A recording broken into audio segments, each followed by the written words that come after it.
Welcome to the Etsy Conversations podcast, featuring inspiring interviews with Etsy shop owners, hosted by Ijama Elazu. Hi, and welcome to the Etsy Conversations podcast. I'm your host, Ijama, and I thank you for joining me for another episode. This week, my guest is Clyde Carper, and he runs the Etsy shop Massage Holsters. And I'm really happy to have him on the podcast because he is filling a niche for an audience that he really knows and understands. And so his entry into Etsy is kind of a bang for his niche market. So Clyde, thank you so much for being my guest and welcome to the podcast.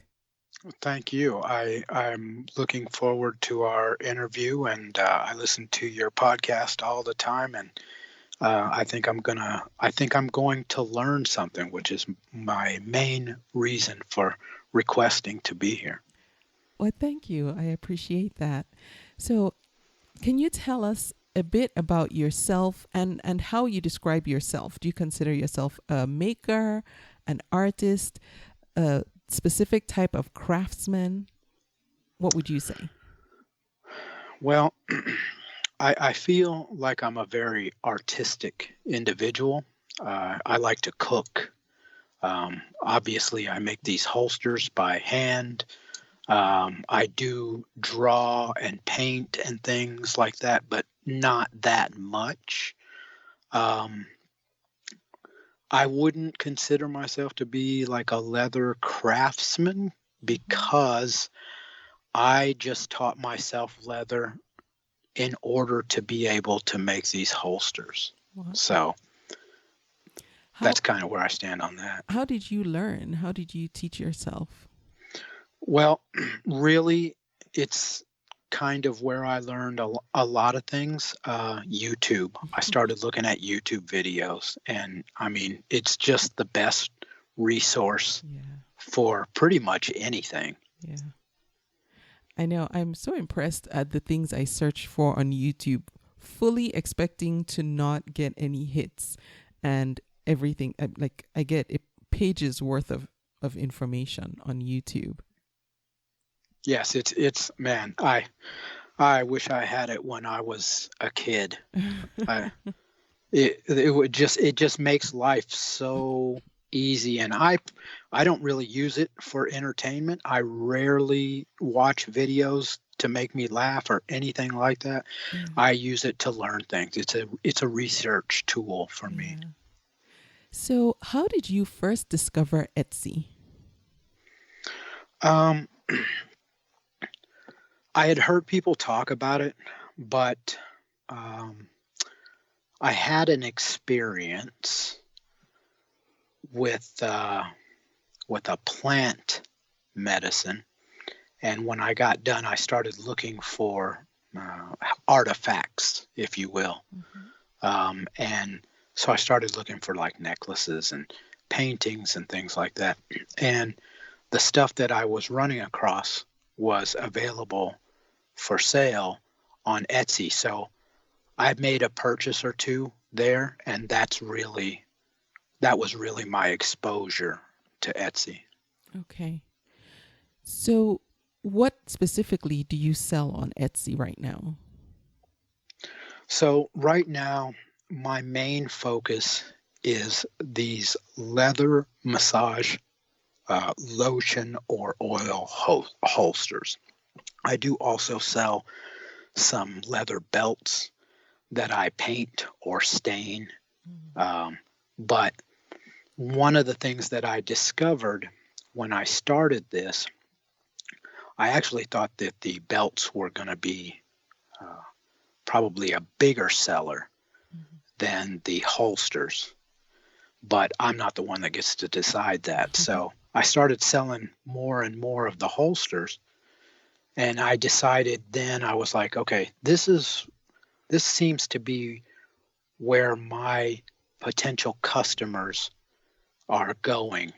So I really started limiting the availability of the leather belts. I still have a few up there, but I might I might sell them if someone asks me if I'll make one for them, but my focus really is on the holsters. So that's where I'm really gonna push this thing. Okay. So for anyone listening who doesn't know what these holsters do or what function they serve, can you explain that? Yeah. So a lot of massage therapists, I won't say all because all don't use them, wear a belt that's usually made out of what they call nylon webbing. It's like a 1 to 2 inch wide nylon strap with a plastic push side clip. And then the holster itself is also made out of nylon fabric. It usually has a backing on it. I don't know what the backing is, but over time, the backing flakes off. And these things are almost always, they're made out of black fabric. And some people do paint them, and some people use different colors of materials to make them. But they kind of fall apart. They degrade. And the top of the holster, because it's a soft fabric, it doesn't even take that long. After a while, they start to kind of bunch up at the top. They get real small. And when I was going through school and we had them, I did not like them at all. And even in school, I looked for an alternative and I couldn't find one. And I did not know why. And so it was a couple of years ago, I got the idea. I'm like, oh, I wonder if I could make a better version of this.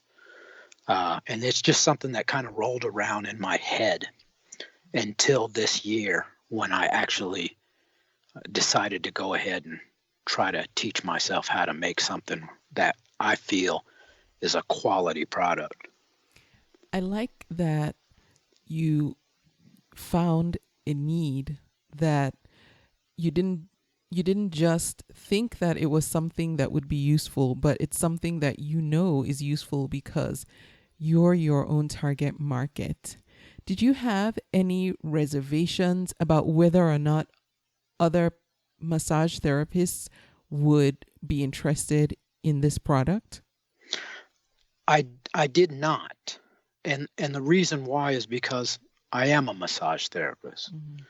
And I could see clearly the need for a much better quality product.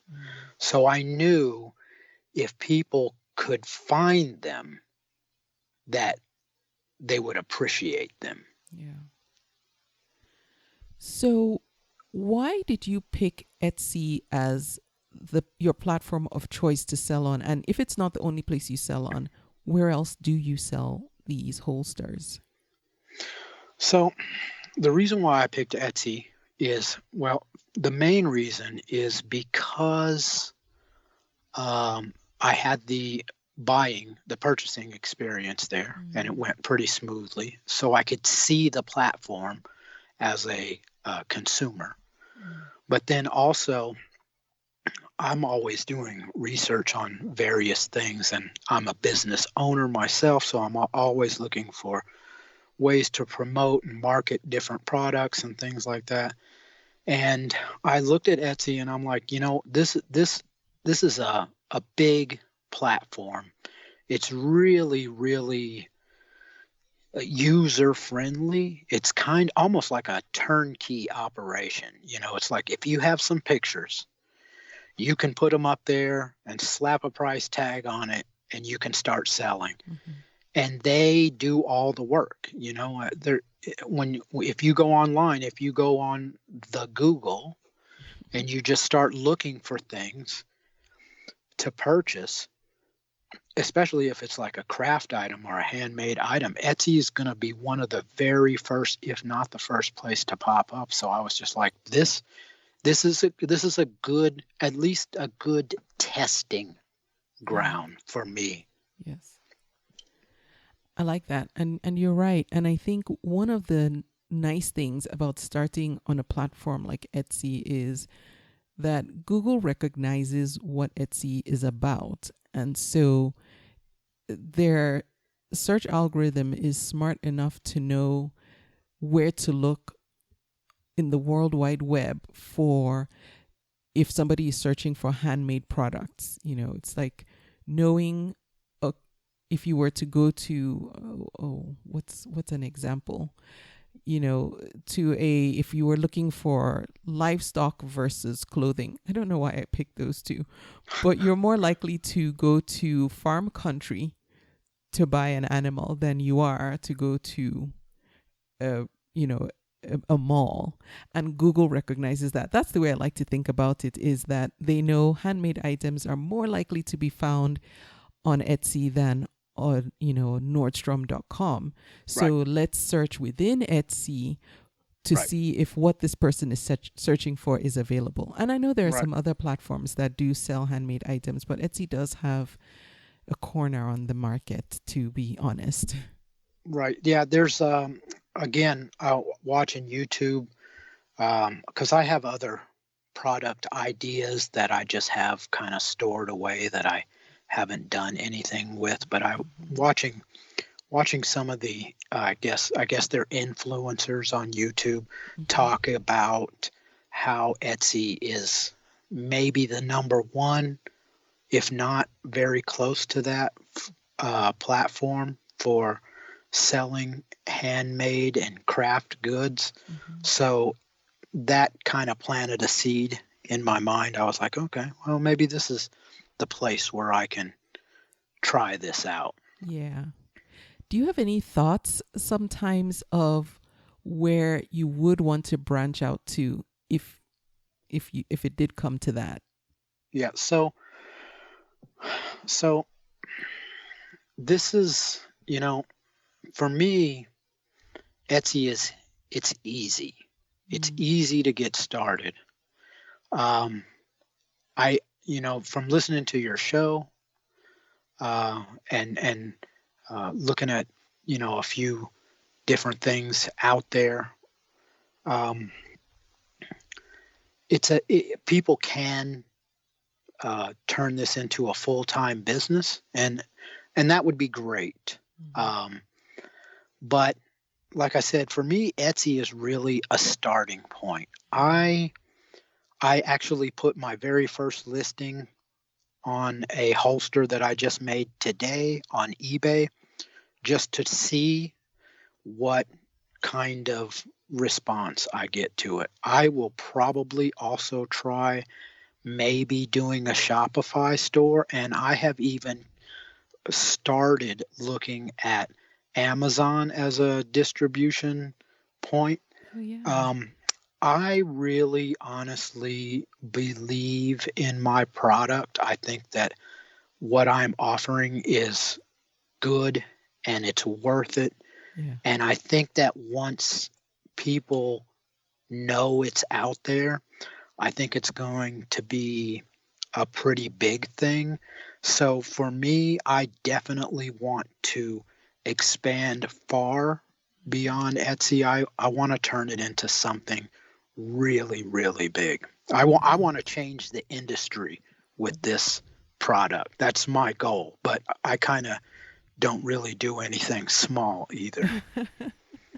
I'm going to have my eye on you, Clyde, and see just how I really do think this could go far too, because again, you're filling a need, and that's one of the best ways to grow a really viable business is to fill a need that's felt in the marketplace. Right. And so you actually just gave me the answer to another question that I was curious about regarding just where you want all this to go. Is your goal to continue doing massage therapy, or do you see yourself in the long run as being as running a company where the massage holsters are your primary focus? Man, I kind of look at all of these things as stepping stones. I really love massage. I'm good at it. my own private practice is fairly successful and getting more and more successful, even despite the all of the craziness that's going on in the world right now, Mm-hmm. which is fantastic. Um, I actually would like to practice in some sort of capacity Yeah. until I get to be an old man. Okay. How that will look, I don't know. Yeah. I I I really foresee as things like this kind of hopefully I can take this holster business where I would like to take it Yeah. and then do the massage very part time and perhaps even just on people that I know Yeah. or referrals from people that I know instead of just having my door open to anyone that finds me. Okay. Now I have a question. So you opened Massage Holsters in 2020. I'm not sure what time of the year you opened it, but as all of us who lived through 2020 because of the pandemic, a lot of changes happened in the world and in many businesses. And massage therapy is one of those service industries that, in my head, I would think might have been negatively impacted because of the COVID pandemic, because we had to social distance ourselves from other people.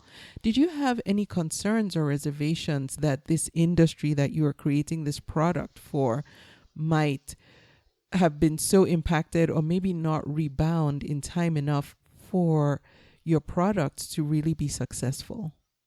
So, you know, as life goes, I launched my shop probably 2 or 3 weeks before the whole kind of Oh, shutdown happened. yeah. And, I had heard stories of other people starting a shop and like basically within just like a couple of weeks or even a couple of days they start getting orders and stuff and of Mm, course we all hope to have rapid success like that, but when the whole shutdown happened, I was like, okay, well, this is kind of an experiment for me. mhm. If I can make some money or even good money off of it, that's fantastic. But this didn't exist before the shutdown. So during the shutdown, I'm not really losing anything. Mm, Plus, I can keep continuing to make products. And I knew because there were we basically as massage therapists we could not practice. And I think right. it was kind of that way throughout the country and perhaps even throughout the world. And I thought, okay, once this whole thing settles down and we start getting back to a more normal way of living, then I should start seeing sales. Because a lot of people, if they cannot do the job that they do, they're not going to go out and buy equipment for that job. So I knew I was just like, I'm probably not going to sell any of this stuff for a while. And I didn't know how long it was going to take. But like I said, once I started this thing, my idea was to play the long game. Mm, So I was not really worried about it. How it would have been great to see some income from it at the time, but I was just like, you know what, I'm just going to wait. And I'm going to refine my techniques and my patterns and, try to come up with different design ideas and just look at different ways. So it started to become more of like a research or a research time, mm. a refinement time. And I thought once things start opening back up again, I should start to see sales, and that's exactly what happened. Okay. So about how much time passed between when you opened your shop and when the first sale finally came through? You know, I'm not exactly to the day sure, but it was right about 2 months Okay. because I'm here in Colorado, and we kind of started shutting down around mid, was it February? I think it was February. It was early. Yeah. And yeah, I think it was right in the middle of February. And it was right around the middle of May, I believe, when I got my first sale, which Okay. was right about the time when we started opening back up again. And I kind of felt that was the way it would go. Yeah. And it was, the time frame kind of worked out right around there. Yeah. That's nice. I think the advantage that you had over most other people who start on Etsy is that because of everything that was going on, your expectations for when your sales would start were really very well tempered, because um, there were multiple reasons why you wouldn't have been getting any sales anyway. Most people panic and think, well, the platform isn't working, or my product isn't gaining traction, or what have you. But you knew the reasons. And I think that must have helped to save you from being so anxious waiting for that first sale. Right. And so I think oftentimes people take things too personally, and I didn't do that. I saw what was going on in the world, and I'm like, there's nothing I can do about this. Yeah. So just I'm waiting like everyone else. I basically lost my job during Yeah. those couple of months of shutdown. So I had to really scramble to generate an income. Mm-hmm. And so that was far more important to me than whether I was making sales on Etsy. Yeah. Yes. So let's talk about what a typical day looks like when it comes to running Massage Holsters, your Etsy shop. How do you divide up your time and between all the tasks that you need to take care of, fulfilling customer orders, creating, coming up with new designs? What does a typical day, and maybe if not a typical day, a week look like, just spending time growing this? Right. First of all, I'm having a blast. I think it's so fun. I love the idea that I could have a thought one day and take all of the necessary steps and then have a tangible item in my hand. And it's just so cool. I just love it. Um, you know, I I'm a father. I'm also a massage therapist. I work part time for a spa. I have my own business. I drive all over the Denver metro area to people's homes and do massage there, and I have an office that I do massage in. And I'm I'm a very busy individual, and I like it that way. Um, I try to respond really quickly when people message me about a product. But I actually, because it's so fun for me, I'd actually like to spend a lot more time working on it. But I'm still so new at this that my volume is not really there yet. So it's not like I have to devote a bunch of time. Yeah. I just want to devote a lot of time to it. But when I come up with an idea, like if I'm home, I just start working on it right away. I don't mess around. So a lot of the times when I get up in the morning, if I have something to do, if I have an order or something, I'll box it up.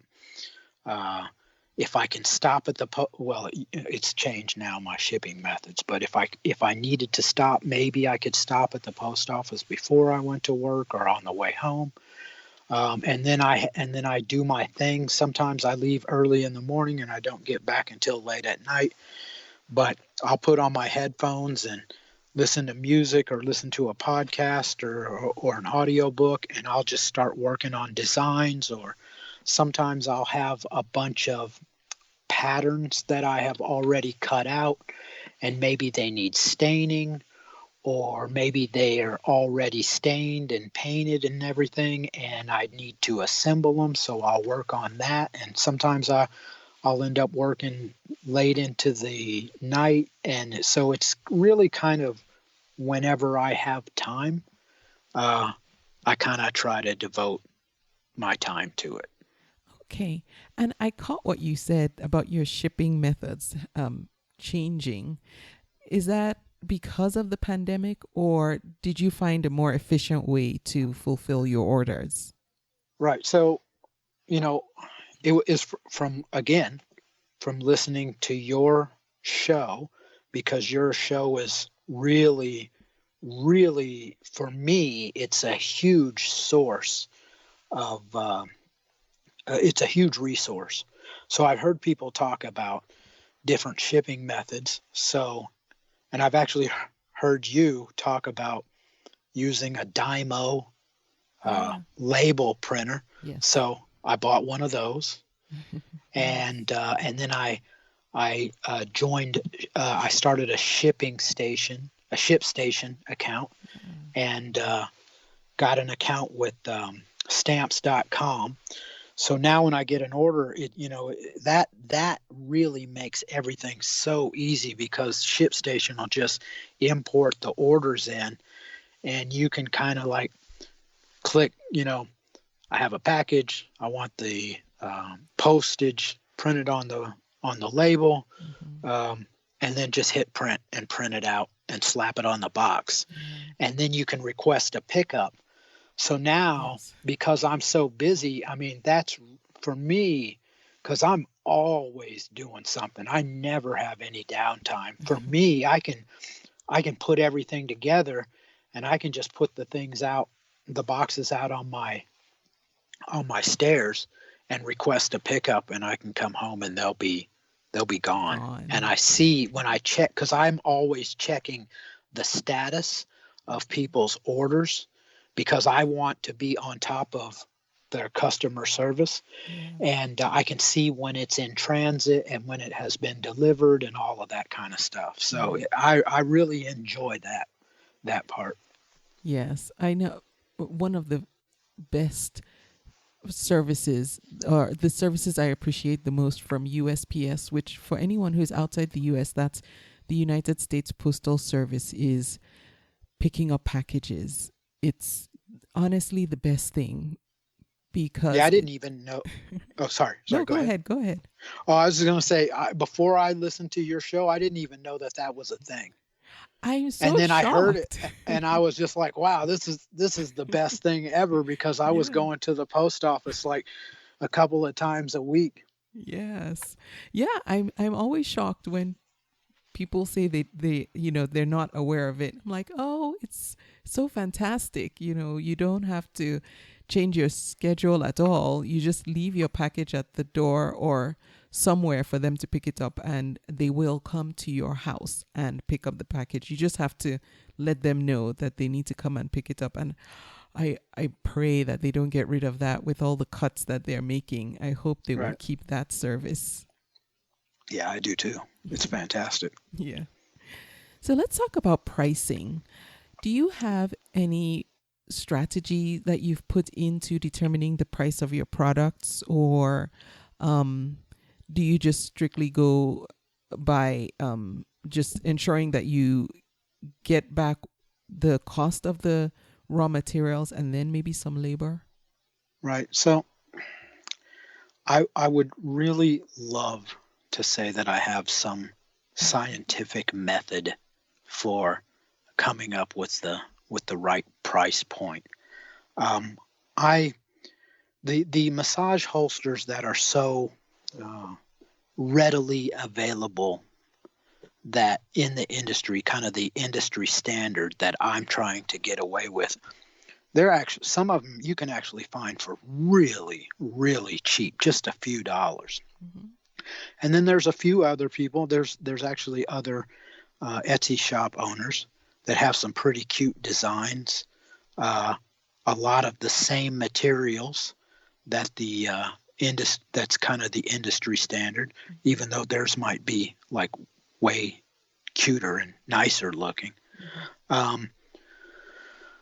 But my product, for one thing, it costs a lot more to produce. But also the quality, I feel, and when you read my reviews, that's one of the things that people say is how nice and sturdy and durable and how well made this thing is. Yes. So my items are, they're pretty nice.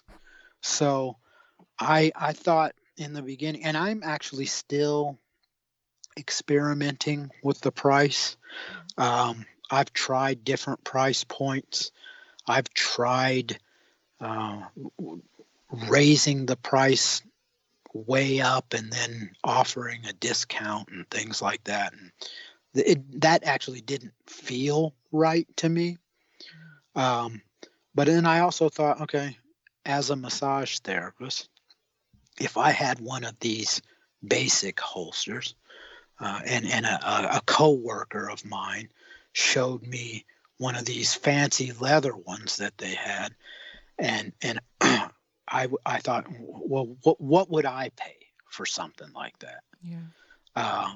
And I thought, well, I would pay I'd probably actually pay myself. I'd probably pay a little bit more than what I have them listed for. But, that's always something that I can change. Yeah. And I right now I'm not really looking to make much money off of it. I do recoup some of my costs. I probably don't really, in fact, I know I don't make a whole lot of money off of it, especially when you factor time in as an expense. Right. Then it drops what I make, my profit margin, way down. But as I stated earlier, I'm playing the long game. So this whole thing for me is more about exposure. Because if I can get enough people to buy this product and then it starts to kind of spread through the industry, I will have to scale up to the point where I'm doing so much volume that money is not really an issue as far as that goes. Okay, and that's what I was going to ask, was if your end goal is to price for volume sales rather than for well, I don't want to say for each item, but I get where you're going, because there are two philosophies: make up the money in volume, or just charge a premium if you expect the volume won't get to where you need it to. Right. And I have other things on the drawing board as well. Okay. But yeah, right now it's like I said, it's all about exposure. I just want people to realize that there's another option out there than the one that most people know about. Yeah. So it's not about making money yet. It's about exposing myself to the massage industry. Yeah. Because the big volume and even also, not even just volume sales. Once I get to be recognized, I can raise the price just because the demand is so high. Exactly. Yeah, exactly. Now, speaking of this being right now about getting the exposure, what are you doing to promote your Etsy shop and your products, outside of listing them on Etsy and what the platform does, what other tactics have you or are you using, like social media or blogging or even advertising? Yeah. So I do pay for Etsy ads. I spend $1.50 a day. Um, I do have some numbers. They're not that impressive, but one of the reasons why is because, my shop is really, really new. Mm-hmm. And just as you stated earlier, the massage industry is one of the industries that has been severely negatively impacted by this pandemic that we're all experiencing right now. So even still, we're just now starting to come back. And as more and more therapists go back to work, I fully expect to see those sales volume go up. But um, I've spent about $300 on ads, and it says from ads I've generated like about $430 in revenue. So that's really nothing. Mm. But like I said, I'm aware of how I'm playing this game, and Right. for me, it's not about making money. It's about exposure. So what I'm also doing, and I would do it more if I had more time, but I have a Facebook page, and it's Massage Holsters, and I have an Instagram page that's dedicated just to massage holsters, and it's also called Massage Holsters.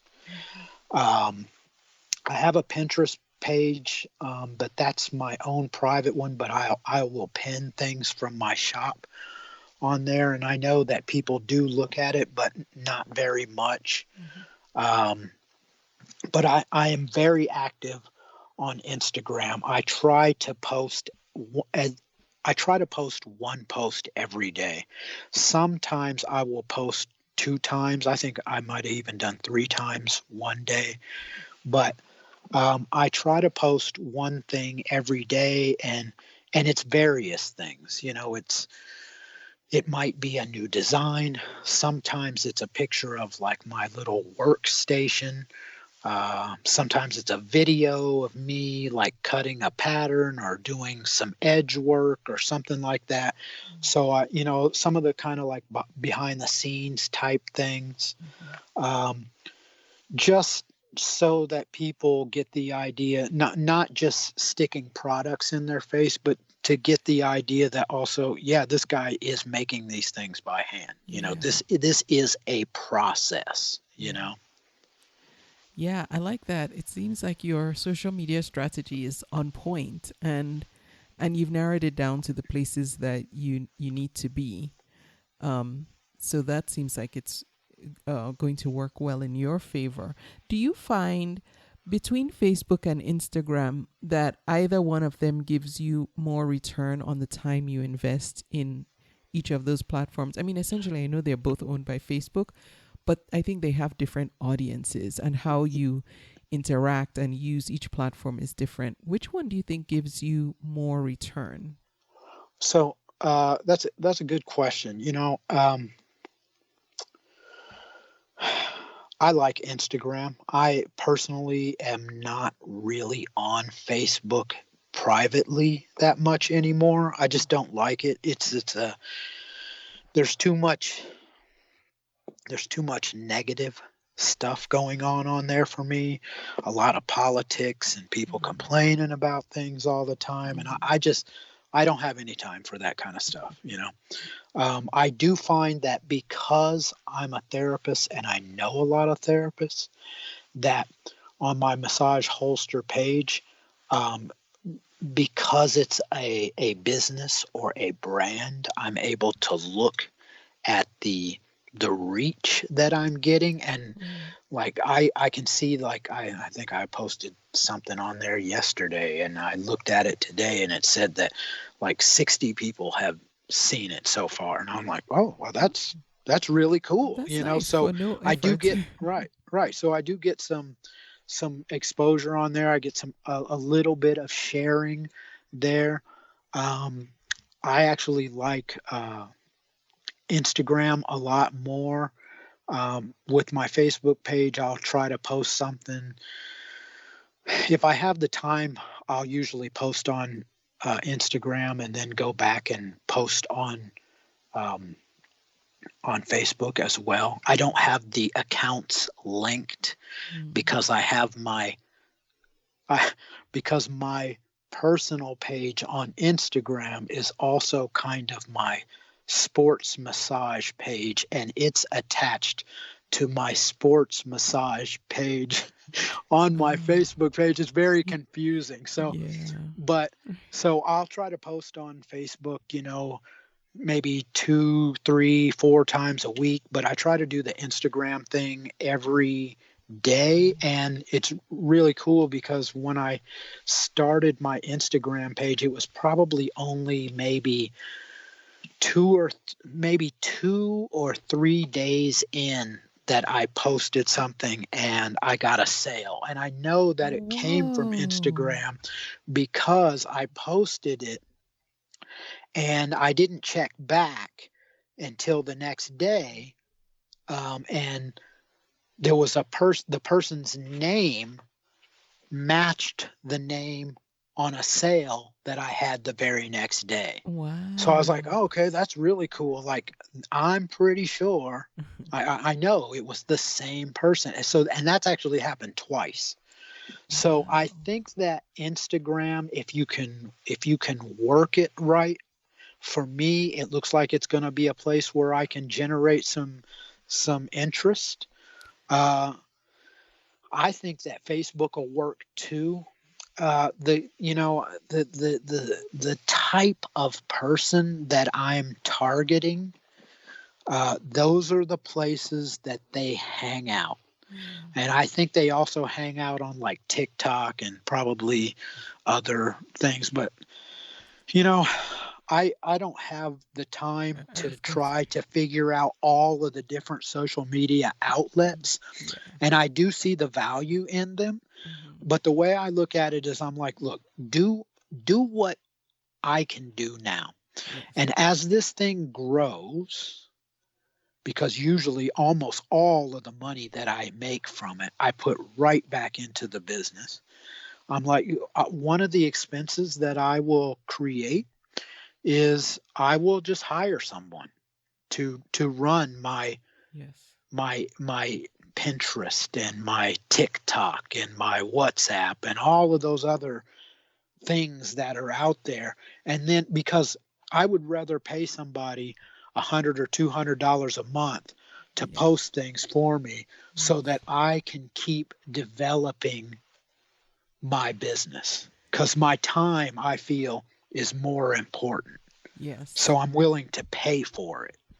Yes, absolutely. I think your approach is exactly on point. I know some years ago there was a big push to be everywhere socially, for people who run businesses online to show up everywhere so that regardless of where people are, they would see you. But nobody was really thinking so much about, well, where are the people who I want to find me hanging out? And I fell for that thing too. I was everywhere and I was just frantic, like, on almost every social media platform. And as a consequence, I did nothing well because it's impossible. It really is not possible. Yeah. Multitasking it's a good idea, but it doesn't work. Yeah. It really, in almost any part of your life, multitasking doesn't work. If you want something to be done well, You really have to narrow things out and not spread yourself too thin. Yeah. And, not only all of the time that it would take to try to consistently post on those different outlets, how long is it going to take for me to learn them Yeah. to the point where I can do it correctly? Yes. And plus, just like with Google search algorithms and Etsy algorithms, they change that stuff all the time. Mm-hmm. So you'd constantly be having to learn new things. And I don't want to spend my time doing that. Right. I want to spend my time producing things, and I'll let some young person take that over and because they do it anyways, pay Right. someone that already does it all the time Right. to do it well and just and go about your business. Yeah. And even at that, most people most social media managers, they call themselves, will pick certain platforms. Hardly ever will you find one person who says, I will do your Facebook, your Instagram, your Twitter, your TikTok, everything. You'll find somebody who will do Instagram for you and be excellent. You'll find Right. a different person who will just do Pinterest. And so even now, I think they're realizing that specialization is the key. Right. So, Clyde, let's switch tracks a bit. Now, you have been on Etsy since 2020. So, I know that over the course of this 2020, there weren't too many changes. But one of the things that a lot of sellers who have been on the platform for a while know is that Etsy is constantly retooling their platform, introducing new tools and taking others away. How, in the time that you've been on the platform, have you been able to adjust to the changes that they've made and just, weather the the changing tides of selling on Etsy? Yeah. The way I look at this, I feel like this is like a symbiotic relationship. Etsy, this is a pre-packaged service. I've built probably a half a dozen websites for various businesses and my massage businesses. And I've tried to figure out SEO and tried to get people in the door and to buy things and stuff. And it's really hard, and it takes a lot of work, and it takes a lot of time. And you can just come here and in a day, in a half a day, you can be out there globally selling your products. And so they're doing all of the heavy lifting. And I think that that's fantastic. And another thing is that so they're doing all the hard work.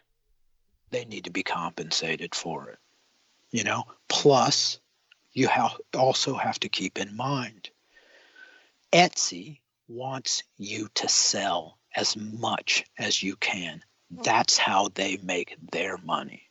They're not doing things to hurt you.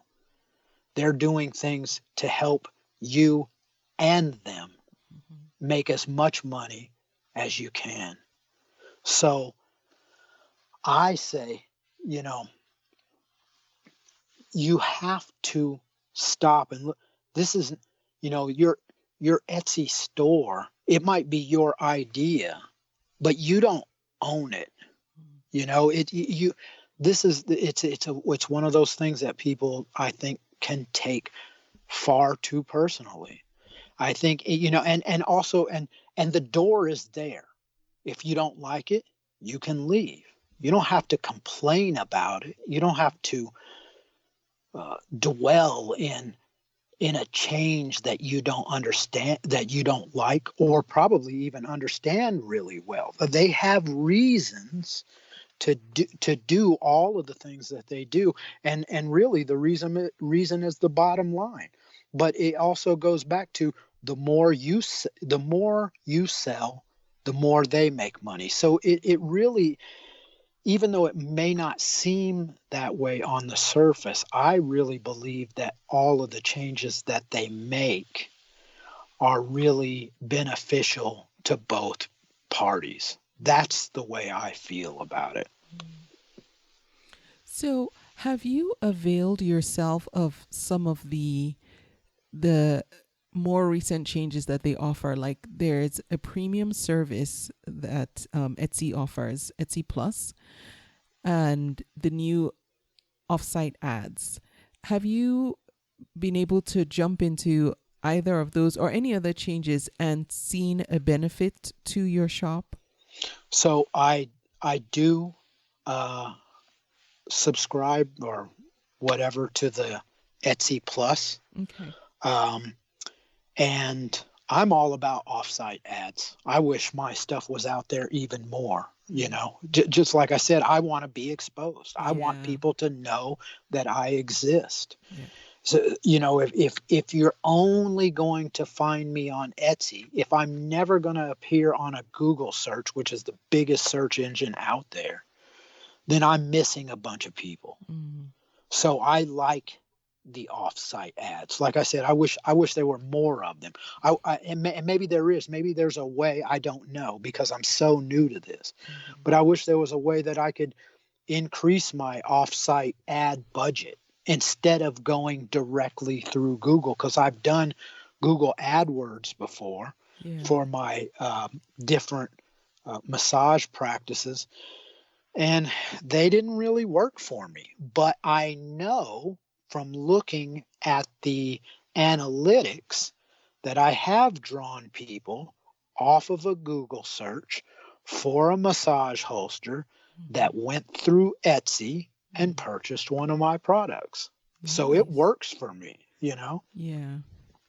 I like your outlook on it because it's a different but yet more positive way to look at that. I know on the one hand, initially, a lot of sellers felt like it was kind of dictatorial of Etsy to say, we're going to do this and you will pay, and that's that. But without thinking through why they were doing that, because the ads do cost money. And I know one of the reasons people were upset was because they used to do ads before that anyway, but didn't used to charge sellers. And so having to pay now, it's, I guess it was kind of a shocker to people who had been on the platform for a while. Like, well, why do we have to pay now? You've always paid for that. So, nothing's free.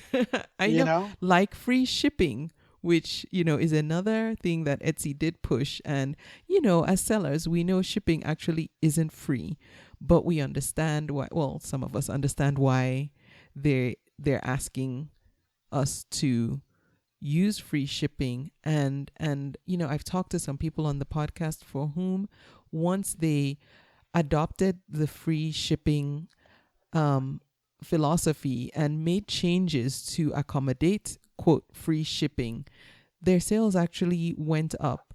And I know for myself, it actually did change as well, because there's just some nowadays online shoppers have, a certain mentality. And even though technically I think everybody does realize that shipping isn't free, there is something about feeling like you're not paying for shipping. Yes, the perceived value. Exactly, the perceived value. Right. Yeah, we all want to pretend. We're tricking ourselves. Yes. So, I mean, if I shop a lot on Amazon. I'm a Prime member, so most everything is free shipping. But I pay to be an Amazon Prime member, so it's not free. No. And I just accept that, and I do have free shipping on a certain dollar amount. I do not have it on everything because as I add products to my lineup, which I have, there's some things like I started when I would take photographs of my products. At first, it started out, it was just a plain white lotion bottle, and it didn't really look very good. And someone that I knew had this clear green 8-ounce pump bottle, and I thought, when I saw it, I was like, oh, that would look really good in my photographs. Mm-hmm. So they actually gave it to me. So when I saw that, I saw how the photographs were turning out, I decided maybe different color bottles would make my products look nicer. And then my very next thought was, well, I could sell those bottles, because if they look nice in the holster, then the people that buy the holster would also say, oh, if I got a red holster and I have a red bottle, like it'll really look nice together. So I decided, instead of using these things for models, I'll just go ahead and sell them too. So I sell them for like $5, Right. but shipping is like $5 to $10. Oh, right. So if I sell something for $5 and I offer free shipping, like, I'm probably going to lose money on that deal. Yeah. And I actually, the way I look at it, I don't even think that it's a bad thing to necessarily lose money here and there to promote your business. But I can't do it in any great volume, and I can't do it for everything. So it's like, okay, if you're going to buy a bottle from me for $5, you're also going to have to pay for me to send it to you. Yeah. You know. And that's fair. For I know some websites or some sellers will do add-on items. I don't know if you've seen those, where something like that, where the cost is almost negligible, but they still have to pay for shipping, will throw that in as an add-on item to get the main product that someone is selling out the door, and just add a little bit more to it. I don't know if that makes sense, but right. Yeah, I was actually looking on my shop from a consumer view just the other day, and I I was looking at one of my bottles actually, and it's when I was looking at it, on the side in the margin, it said, add this item to your cart and to your purchase, and you'll get free shipping. And I was like, oh, yes, thanks for exactly making that suggestion to them, because I didn't do it, but I appreciate it. Yes, that's exactly what I'm describing. Thank you. You described it much better than me. Yes. Before we leave the topic of advertising, have you heard of Bing ads? No, just because I don't Bing. So I'm aware of what it is, and I'm sure that it's out there, but I don't know. No, I don't. Yes. So most people don't, because no one can deny that Google is the clear leader. But as far as exposure and getting customers who, some people do use Bing. There's a subsection of the population that prefers Bing because they don't track you the way Google does. But of course they're in the minority, and because of that, buying Bing ads and doing advertising on Bing is a lot less expensive than Google. And there's a market there that most people don't tap into, because if you don't use Bing, you assume nobody uses Bing. But Bing has its what do you call it? Not followers, but it's diehards.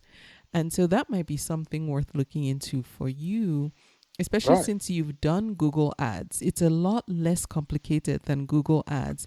And they have the Bing Ads Academy that walks you through step by step. It's through Microsoft, really. And it's completely free because, again, they know they're less popular. So it's just, it's an additional incentive they give to people who want to consider using Bing ads. Yeah, I'll definitely look into that. Yeah. Yeah, it's underestimated, but it's worth checking into. Yeah. Yeah. Clyde, what would you say is something that you're doing right now that you feel is working really well for you and running your Etsy shop? You know, I try to put out new designs on a regular basis. I have heard that, and I don't know if it's true, but I have heard that if you post something, you may, which is a word that I've heard a lot with Etsy, you may get more exposure for some, I don't know, indeterminate amount of time. Let's just say you put a new product up, and for 2 or 3 days, people see your items more. Okay, so for me, and because I love to make these things anyways, I actually really enjoy it. I try to put things out, at least once a week, but every 3 or 4 days. And the way I look at it is, if that is true, if my exposure increases for 2 or 3 or 4 or 5 days every time I put out a new item, if I can put out a new item as soon as the buzz starts to die down, then I can pop it back up again. So that's one of the tactics that I employ. I also try to keep in touch with the people that buy my product. When I see that it's delivered, I send them a message and ask them, if how is your purchase, and some people contact me back or they respond to me, and other people don't, and Yeah. So can I tell you something about what you just said? Well, I hope you would. So regarding when you post things newly, and I know this because I worked with the Etsy education team. So this is how it works. When you list a new product, the Etsy algorithm does give you additional exposure. I shouldn't say additional, more exposure than it gives to older listings. And they do this because they want to see how buyers, or how shoppers rather, interact with your listing. So when a listing is new, Etsy will make sure for relevant searches. So if you use massage holsters in your title within the first 60 characters and in your tags, then they know that's a very deep and relevant correlation if somebody types in massage holsters into the search bar and then your listing is new. So they will surface that above older listings to see how people interact with it. Now, what they consider positive interactions are if somebody sees your listing in search and actually clicks on it. That's a positive interaction. That sends a key, like that sends a ping, if you will, to the search algorithm that, okay, this is of interest to somebody looking for this item. If they favorite it, that's an additional positive ping to the search algorithm saying, okay, they clicked on it, so they like what they saw, just amongst others. And then they favorited it, which means it's something that they likely want to come back to and purchase. Yes. And so each of those signals tells the search engine that this is something that is relevant and of interest to people who are looking for this item. So then the search engine knows to keep it surfaced, closer to the top of rankings the next time another search is done for that particular term. And the icing on the cake is if someone buys it soon after, and soon is all relative, but Sure. soon after you list it, that tells Etsy that not only, is it attracting attention, is it keeping people's attention, but people actually want it. And listings that send all those signals to the search engine are the ones that it will keep in the higher rankings. And all this has to happen, or ideally should happen, soon after the listing is posted. And so one of the things that they, taught us is when you first put a listing up, you can't control when somebody is going to want to buy something, but you can send potentially interested people to your listing. And what are some of the ways you would do that? Well, where are the people who might want to buy that hanging out? Most likely they're somewhere on social media. So you want to go to groups where they are or platforms where they are and kind of signal them to the, make them aware that this listing has just popped up. And so say like you're on Instagram every day, on the days that you list, you might want to, instead of sending people to your general shop, in your, how in Instagram we have one link in our profile, and most people will put a link to their Etsy shop. But if you're putting a brand new listing, say you've just put a new listing today, it's easy enough to get the URL to that specific listing and put that in your profile. So when people do visit your profile, they're going to that listing and they're signaling to the search algorithm that, oh, I'm interested in this. Yeah. But that's one of the ways you can help to boost that interest signaling, if you will. So whatever social media platforms you're on, if you're posting to Pinterest, or when you do have someone who is handling your Pinterest, that's one of those. Pinterest is a signaling machine, but it takes a lot of planning and setting up to do that. But Pinterest is good for that too. Yeah. Somebody should make an app that does that for you. Really? Yes. Yeah. I mean, obviously there's a market for it. Yes. Yeah. I wish I could code like that. I would do it. Oh man. Yeah. That would be great. And there's other things that I have done as well is, I actually have a lot of people have favorited different items in my shop. Good. I've had a few shop favorites, but I've had a lot of individual product favorites. I have tons of them. Yeah. Those are more valuable. Right. But also I've looked at the things that people have looked at the most, have clicked on the most, and I've looked at the tags that I have on those things, and I try to kind of incorporate those into new listings. And also with like the Etsy ads that I do, when I very first started doing it, I think I was probably trying to advertise all of my listings, and I have really, really whittled that down to the things that it seems like attract people the most. So I think right now I'm advertising like maybe 8 listings. And as soon as I started narrowing that down, I could see my traffic go up.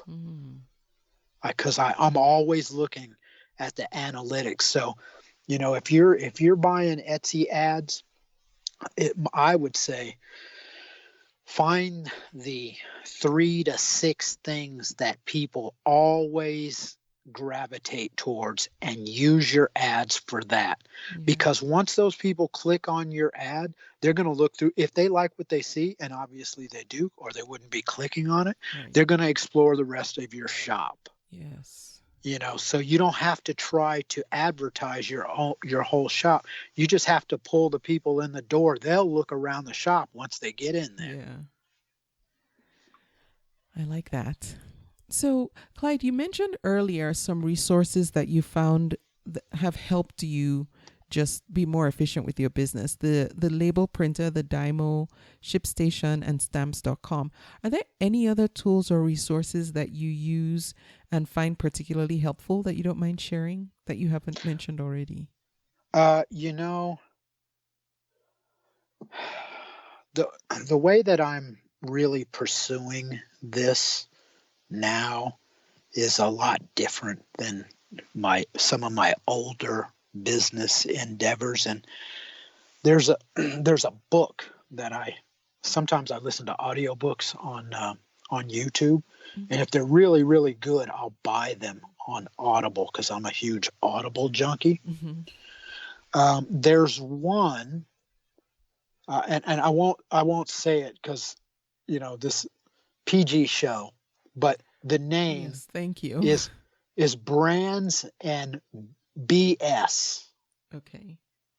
And it's all about branding and not necessarily marketing. It's branding.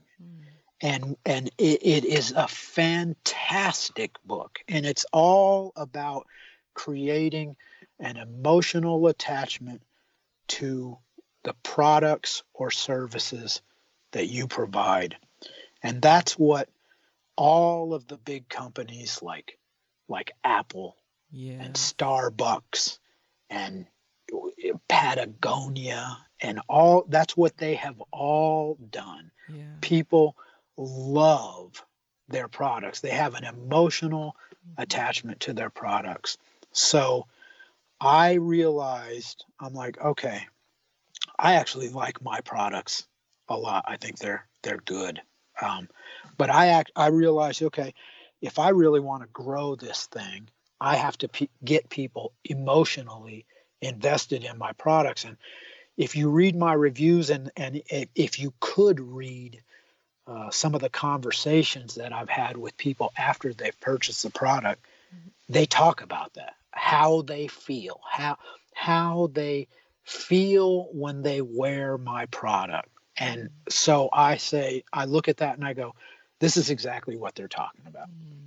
This is another reason why I'm doing this. And so when people give me some insight onto how my products make them feel, then I try to use that in my marketing strategy.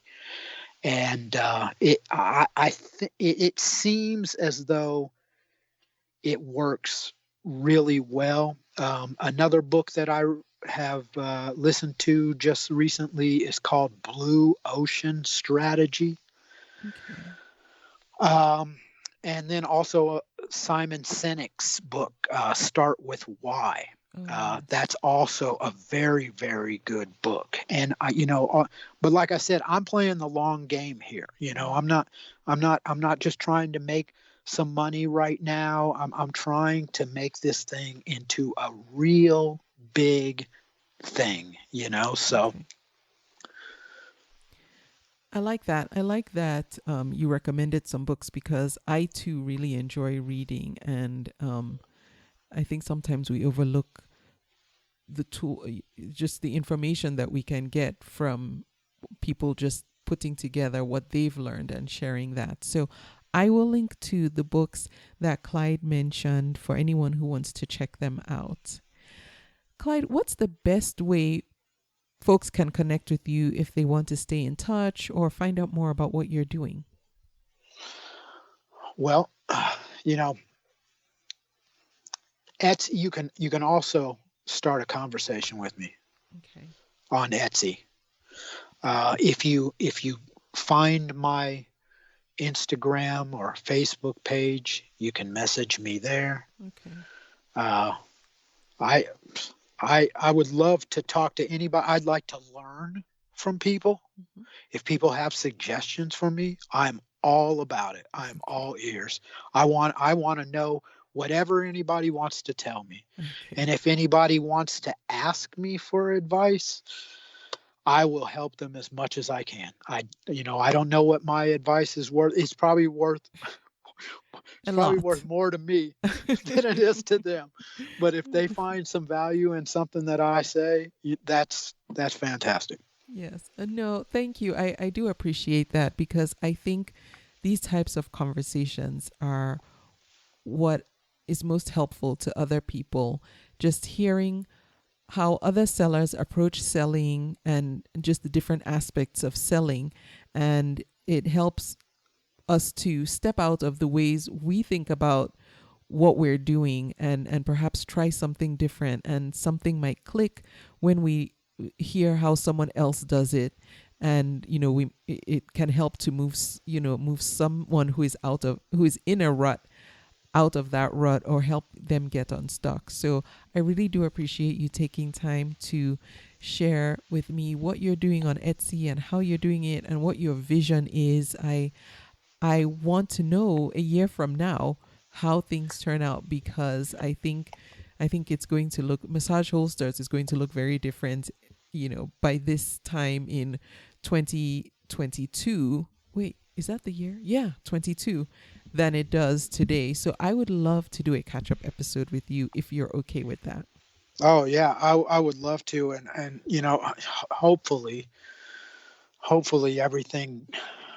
Nothing's ever fast enough for me, and for most people either, when it's something that they want. But I really, like I said, I'm trying to develop something here that's much bigger. And I really think within 3 years, maybe 5, I think it's going to be so far beyond just me that that's my goal. Yes. Well, I'm thankful that I get to go on this journey with you, and I look forward to where it's going. Well, I really appreciate you having me on. You are most welcome, Clyde. And I thank you for listening to the podcast. If you would like to connect with me, you can go to convome.com and fill out the contact form. If you would like to be my guest on the podcast, please do fill out the Be My Guest form. It's also at convome.com. And if you just want to send me a quick message, right now Instagram is probably the best way to do that. At Convo Me Podcast is my handle. And I will be back with another episode next week. Thank you for listening. You can subscribe to the podcast in iTunes, and while you're there, please leave a review too. Visit convome.com to leave a comment or feedback on this episode.